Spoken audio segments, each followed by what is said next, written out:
another John Long silver rails. First I want to show you, this is called the Standard Catalog of Lionel Trains by David Doyle, 1945 to 1969. And then I have another one called the Standard Catalog of Lionel Trains, 1970 to 2000, edited by Justin Moan. I also have one that's American Flyer and one that's pre-war trains by Lionel, and I highly recommend them. And the reason I have these out is because I picked up this locomotive here, and I wanted to talk about it.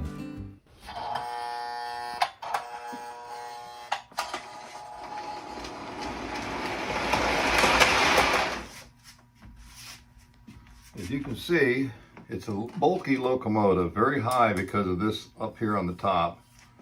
And here's the pantograph, which is like the one on the GG1.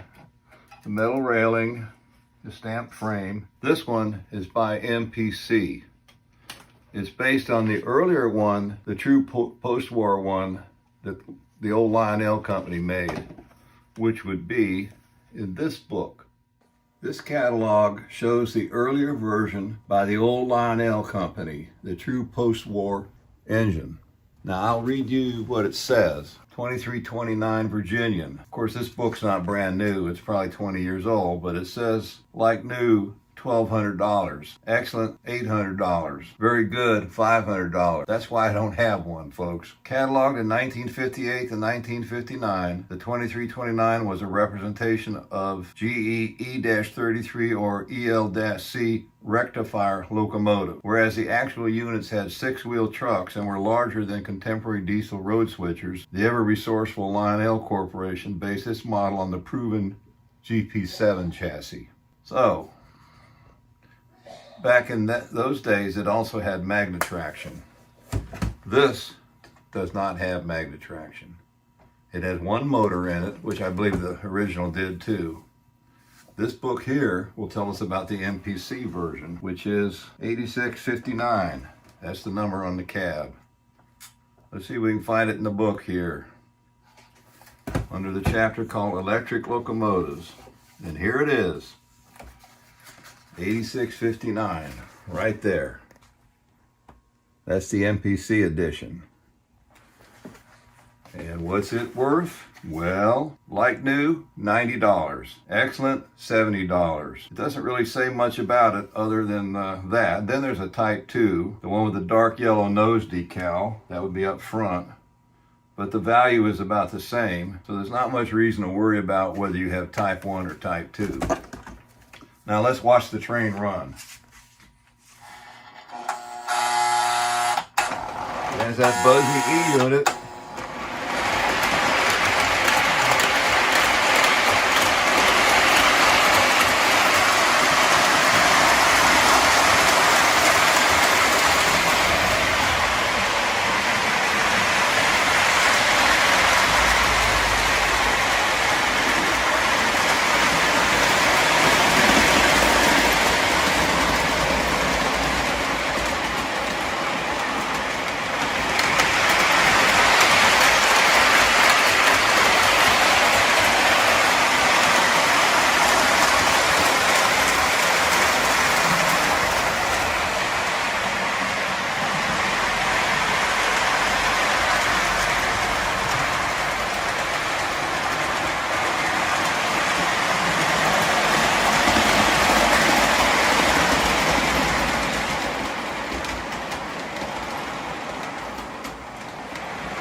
Now, we're going to compare this with the GP type locomotive.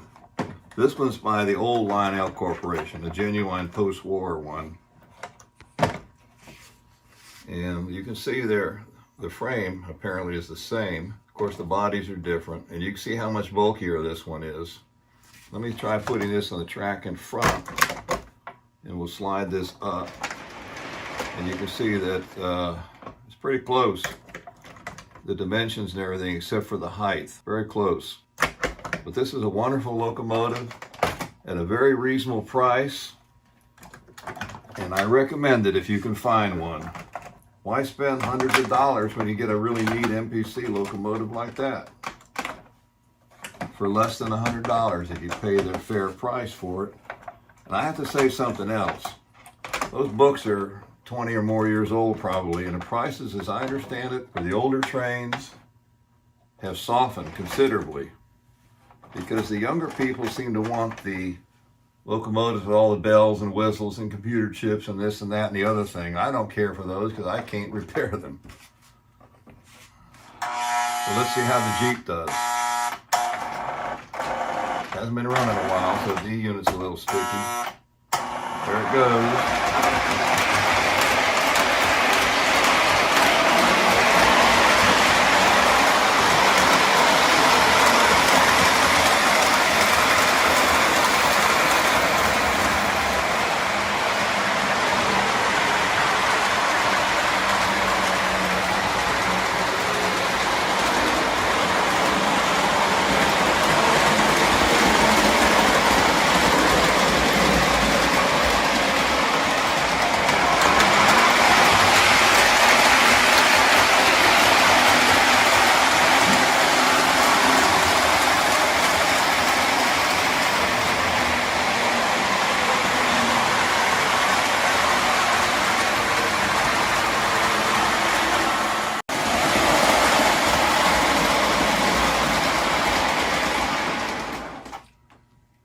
Now let's take a quick look at my portable junkyard.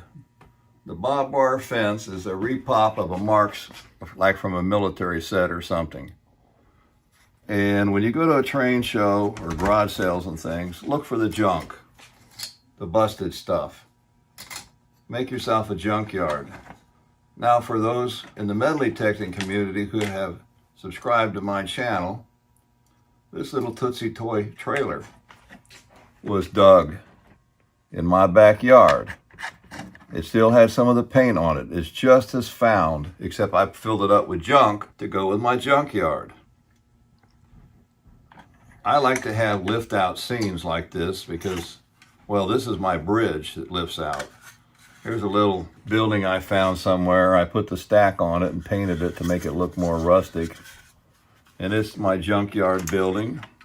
Here's a junkyard truck a friend of mine gave me. You can see the front axle is sitting there under it, right there. And it's mounted on a piece of masonite. It sits right there as the trains go by. I'm going to show you one more thing before we close. You may be curious about how my lift bridge works, so let me show that again. The wiring harness is 18 gauge stranded. You got to use stranded because the solid core bell wire will probably break with all the lifting out and in. And this thing is easy to take out, made light. See how thin it is? Well, you can't see how thin it is, but right there you can see how thin that is. This board here and this board here is what keeps it from shifting. And once it's lashed in there, it doesn't move. And you watch me. I'm 78 years old and I don't have too much trouble putting that in there. Now I don't have to crawl underneath the train layout. I did have to shim it here. This light stuff here does tend to warp and flex, so that's the only problem I've had. You might make yours a little heavier. So that ends this John Long Silver Rails edition. Please like and subscribe. And if you like metal detecting, have a look at my son's channel, The Metal Sharks. It's a very good channel, lots of fun. The most recent upload, we went blue fishing. We do a little surf fishing in our family too. That's one of our hobbies. Old trains, surf fishing, and metal detecting and coin roll hunting.